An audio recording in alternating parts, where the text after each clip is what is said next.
Hello everyone, welcome to the third lecture of week 8.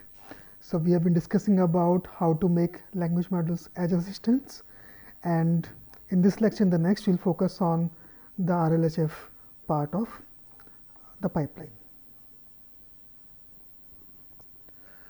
So in this particular lecture we'll talk about the three phases of RLHF, and we will talk about the reward modeling, bit of RL basics, and how does it connect to RLHF. Right? That will be the focus for this lecture, and we will continue from here in the next lecture talking about RLHF, also a little bit about PPO. Okay, so where are we in this entire pipeline of training and GPT assistant? So we have talked about pre-training in detail, and then in the last two lectures I have discussed about instruction fine tuning. Right? How do you do instruction fine tuning? Both of them have the same objective, language modeling, that is next token prediction. The only difference is here you feed the data and predict one by one the next word.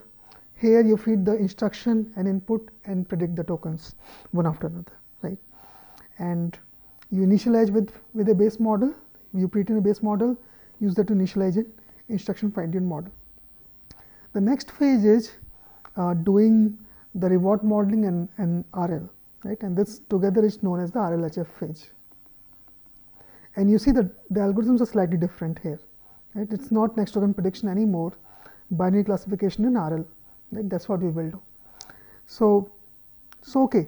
So let's get started with this. So OpenAI had started experiments with that even earlier. So this was a 2020 paper where they tried to use this algorithm for summarization. So learning to summarize with human feedback, and you can see the three phases that they will do. They will collect, I mean, you can call these phases multiple ways. I mean, many pictures will show you 4 phases, many will show you 3 pages. Even 3 phases may be different across, but it's important that you understand the whole pipeline, right? You have a base transformer model, right? Transformer model. You typically pre-train it, right, like you did for BERT, GPT, and so on, and then you do instruction fine tuning. And this is the model that you start with, okay, starting model. Now you do your RLHF from here, right? So this we have already talked about. So now for doing RLHF, they did 3 things. Okay, so they may not correspond to the 3 things I was showing in the previous picture. They'll do collect human feedback. They'll train a reward model. This is the second, the one thing that we talked about, and you train the policy with PPO. Right? These are the 3 things that they did. And they talked about a loss. We will come to that. What is the actual form of the loss for training reward model, and how do you train the policy, right, for RL. Now, when we are saying 3 phases of RL, we will mean this, that you have already understood. Pre-training plus IFT. This is instruction fine-tune model from a base transformer. It can be encoder, decoder, encoder, decoder. Typically, they have to be some decoder models. So you have decoder models or encoder, decoder models, because you are typically predicting the next word. So they are preferable, and you will see most of the models just use a decoder architecture.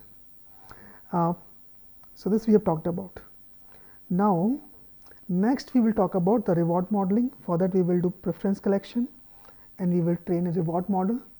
And once we train a reward model, we will use that for RL. Right? Okay. So a reward model and an RL, RM and RL.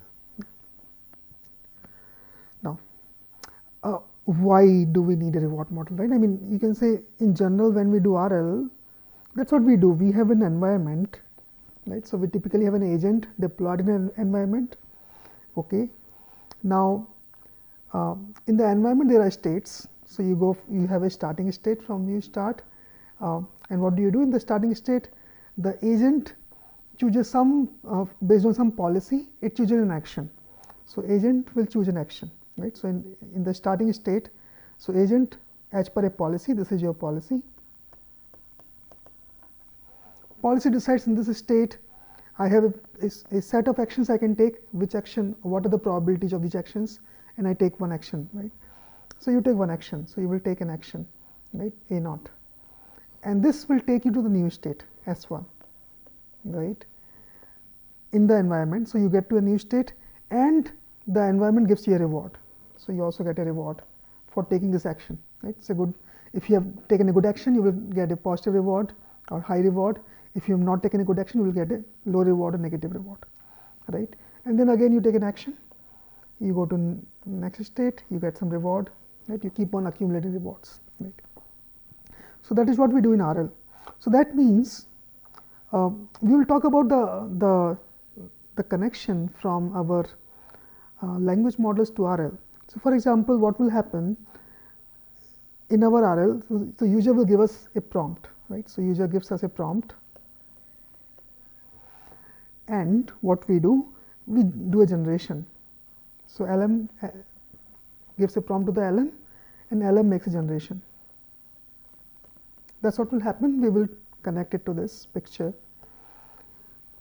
But now the question is, if I want to train my RL based on this user prompt, my LM did a generation, but now I have to give a reward to this, right? I mean, I don't have a ground truth right now. I don't know what is a good generation. That's the difference in RL training. I don't know a good generation, but my LM agent has actually done just some generation. I need to give a reward. Now, who will give a reward? So you can say, okay, I can do human feedback. So I can have a human operator who can look at this generation and give a reward, right?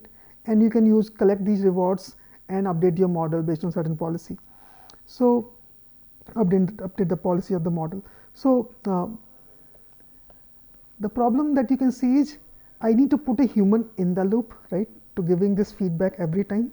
Yes, and that is very cumbersome, very costly and very cumbersome. It will, I don't know how fast the model can run. If there's a human in the loop, keeps on giving feedback for every generation, it will become very slow, right? So that's the problem. So if you want to do a human in the loop sort of setting, human feedback directly in RL, that is very expensive, right? So then what is the other alternative? So how do I get this reward after generation? How do I get the reward? Who gives me the reward? And that's where you have a clever idea, right? So of the reward modeling. The idea is, okay, I cannot get human in the loop every time, but what if? I mean, what if I can have another model that can tell this is the reward I should give, right? So think of it as another NLP problem where you have a prompt, you have a generation, and you have to give a score. How good is that generation? And that is your reward, or you have to give a reward, right? So it's an NLP problem, right? Prompt, input, generation also input, and your output is what is the reward, right? So can you not use a model, reward model, that given a prompt generation can give a reward? Then I don't need a human at runtime, right? I can train this reward model separately and plug it in with the RL fetch. Okay, so instead of directly asking humans for preferences, what I will do, I'll model their preferences as a separate NLP problem, right? So something like I'll train a reward model, so which will predict given. So I have a prompt and I have a completion from the model. It says, okay, the reward for this S1 completion is 8, and another completion the reward is 1.2. It gives a reward, right? The model gives a reward, and the basic idea is that it mimics how humans would give these scores, right? It tries to mimic that, and for that I have to train it on some annotated data, that how humans are giving scores. It should also start giving scores like that, right? So that's what simplifies this a lot.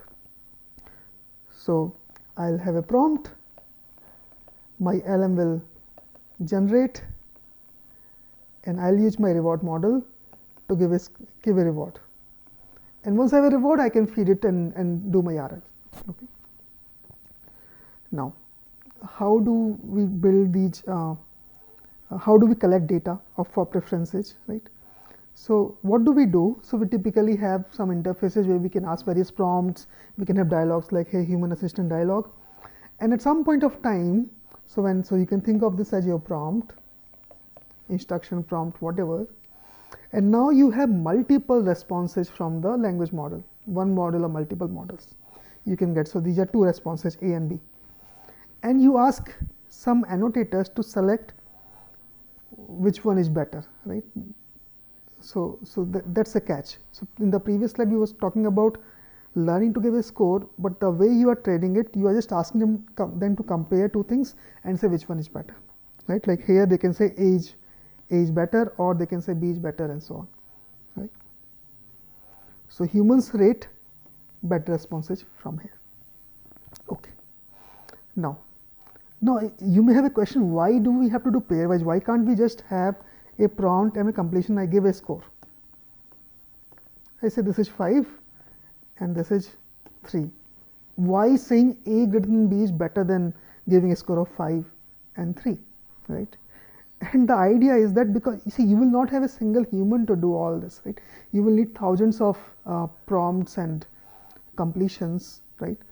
And that means if you ask multiple humans for the same completion, they will have separate ratings. So some will be very lenient, some will be very strict, right? So given this completion, whether you want to give it out of 1 to 10, 4.1, 6.6, 3.2, right? It's personal choice, right? And that's, I mean, you may be consistent among your ratings, but for the same piece, whether you are giving 4.1, 6.6, 3.2 may not be clear at all, right? So that's why it's better that we ask them to compare two generations. So we ask for pairwise comparisons rather than just giving a score for every completion, right? And that's a very important point. Okay. So that means I will have multiple generations.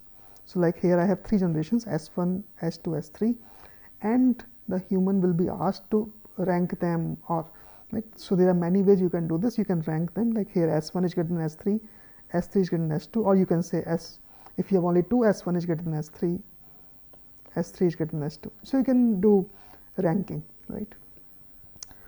And from this ranking, what will I use are the pairs that S1 is greater than S3, right? Now, so this is what I am getting as annotations, right? Now, how do I convert these annotations to some sort of scores? Because my final task is, I will not get a comparison data. I don't have to say that this is better than that. I have to say that given this prompt and a completion, what is the score? What is the reward? That is my problem, right? But right now my data is just comparison. This is better than that. So how do I use this data and get a reward, right, at the end? Yeah, this is another example. Your prompt is very Shanghai, and you have 2 answers. Shanghai is a city in China. Shanghai does not exist, and the annotator says yes, answer 1 is better, right? Explain gravity like I am 5. Famous restaurant. And this is about the phenomena gravity, and you choose 2. What is 2 plus 2? You can say 4. It's a very complicated math problem, and you choose 1, right? So you do some pairwise comparison, right? This is what is the data. Now the question is, how will I use this data to predict a reward model? So now let's think about that step by step. So what will be my reward model looking like? Like what will be the base model? Will I use a logistic regression kind of model because I am predicting a score? Or, I mean, will I use a simple regression? What will I use, right? So what we do is very simple. We start from instruction fine-tuned model, and the transformer itself is our reward model. So what I will do, so you have a transformer, and let's think the decoder. So you can put encoder decoder also, where input has prompt plus completion. So this is what you put in the input. Or if you are using just decoder, you put this in the prefix. So this can be your input or your prefix, right? What will you do if you get prompt and completion? You will keep on computing the key value query pairs. You get the embeddings at each layer till you get the embeddings the final layer, right? And that's what you will do. So you will have in the final layer, you will have some embeddings. So let's say you are in the decoder, you have the final layer, you have some embeddings, right? Now what you will do from these final embeddings, you will have an extra new layer that will convert these embeddings to a scalar value, right. So, this final embeddings that you get says model dimension, you will have final layer that will take it to a scalar value, project it to a scalar value, okay, and that is your scalar reward. That is your architecture, right. I mean, and that means at the runtime, I give any prompt in completion, I get the embedding, and I have trained my model to predict a scalar, right.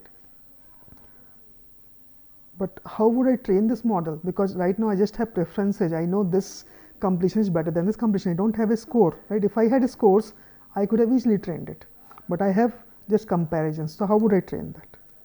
So, then I can say, okay, I have one prompt plus completion pair that is selected by human, and one prompt plus completion pair that is rejected by human. I mean, because of comparison, we know one is selected, one is rejected, right. So, what I can do, I can pass both of these to the same architecture, right, and get after. So, I'll pass both of these. So, first prompt plus completion 1, I pass through my model, I get some final model dimension, I get one value S1, right, one scalar. Right now the model may not be trained, so it may give some garbage value, it is okay. Similarly, I will do prompt plus completion 2, pass through my model, get the final embedding, create a scalar S2.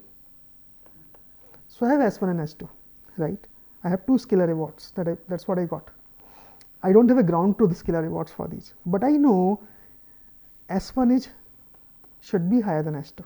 That is what I know, right, because S1 is the selected one, S2 is the rejected one. So, I know S1 should be higher than S2. So, now I should have a loss function that ensures that S1 has to be higher than S2, right, and if it is not, it should update my parameters so that it tries to increase the reward for this part and decrease the reward for this, right. That is what the model should do. And a very good reward model that is used for this is the Bradley-Terry comparison model. So, what is the loss here? So, you say okay, so log sigmoid the reward model for the winning sample minus reward model for the other scores given by reward model for the winning sample minus the score given by for the losing sample. So, in our setup, this is S1 minus S2. S1 is the winning sample and S2 is the losing sample, and you take a sigmoid, take a log, and this is minus expectation. So, this is across data points, right. And ideally, I want S1 to be higher than S2. If not, I should have a loss, right. So, does that loss function make sense? Let us see. So, this is my loss function minus log sigmoid reward for the winning sample minus reward for the losing sample, right. So, in the response, reward model will give a numerical value. So, I have two numerical value for the winning sample and losing sample.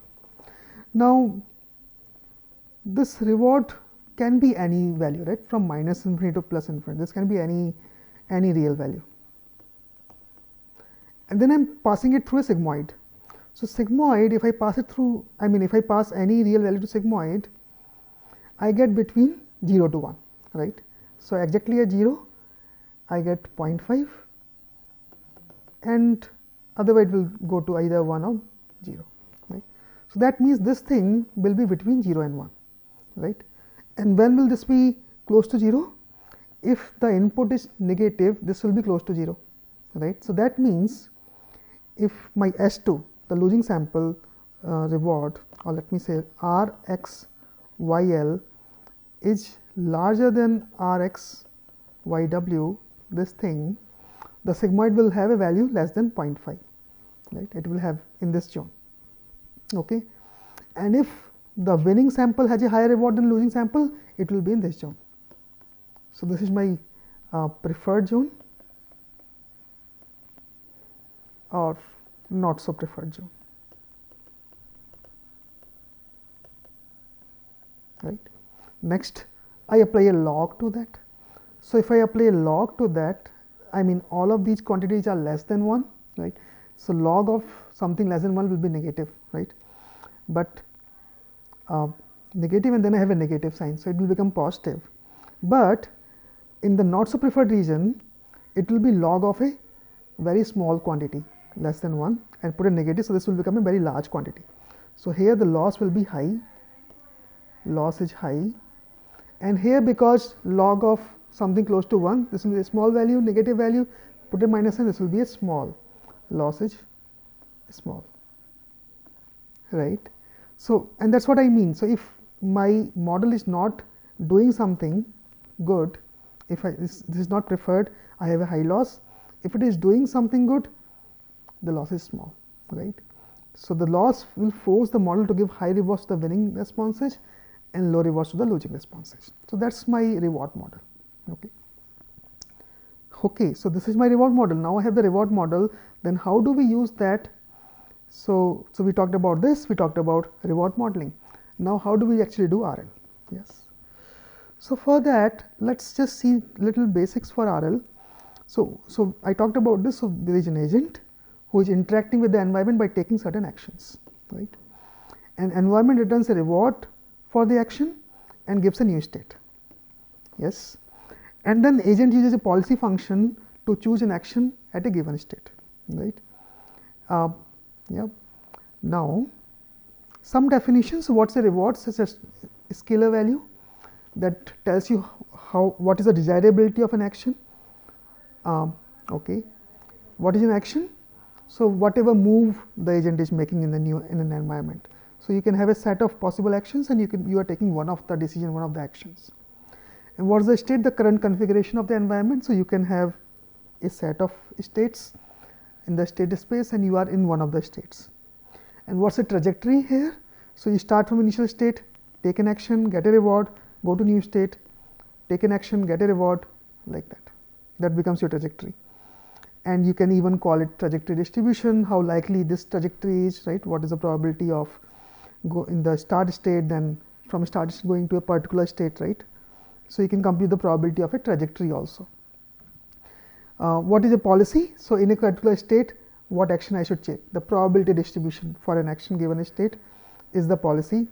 Okay. So, that will help you connect it to language model. So, given a prompt, what is the generation I will do, right. So, that is what will be the language model policy. Now, you define what is a value function, that is in a current state, what is the expected cumulative reward I can get, right. If I am in a state, I can take any of the action. So, it will be like an average value, you can take any of the action. So, if I take this action, what will be the reward? If I take another action, what will be the reward? You take an expected value of for that is the value function. Q function is after you take a certain action in that state. So, you are in a state. So, it is very similar to V function, except in that state you are taking an action first, right. So, here you were not taking a function, you were taking in an expected value over all possible actions, but here you are taking an action and then counting what is the expected reward. And how good is this action compared to an average action? You can find it by doing Q minus V. Okay. So, in a particular state, if you are taking an action, what is the advantage of that action? Is what is the reward I get by being in this state, taking an action, minus what is the expected reward, I mean by taking an average action. So, this is like a baseline you compare with. This is your baseline, this is your actual Q value from taking this action, and then whatever is the difference is your advantage function. Okay. And then you can talk about expectation of reward optimization, that you can say I have some discounting factors. So, every time I will take a reward, I will focus more on the near term reward than far term reward. I mean, so I will focus more on R naught and then put gamma to R1, gamma will be between 0 to 1, gamma square R2, right. I will weight discount the reward for the future things. Okay. And you may also take a future finite horizon reward, where you do not go to up to infinity, but go up to T, capital T. Right. So, that is also possible, and there sometimes you do not use the discounting factor for the finite horizon reward.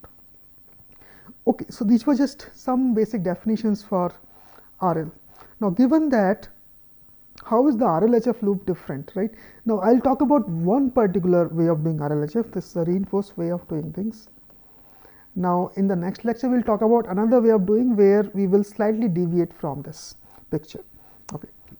So, yeah, let's just focus on this. So, in the reinforced way of doing things. So, what we are saying, so we have a training data where we have prompts, yes. So, you see the loop is not complete, you are not having, so we have prompts. What you do, we have prompts. I have a language model agent which given a prompt it does completions, and once I have the prompt and completions, I pass them to reward model, it gives me a scalar reward, right. That is my pipeline. Okay.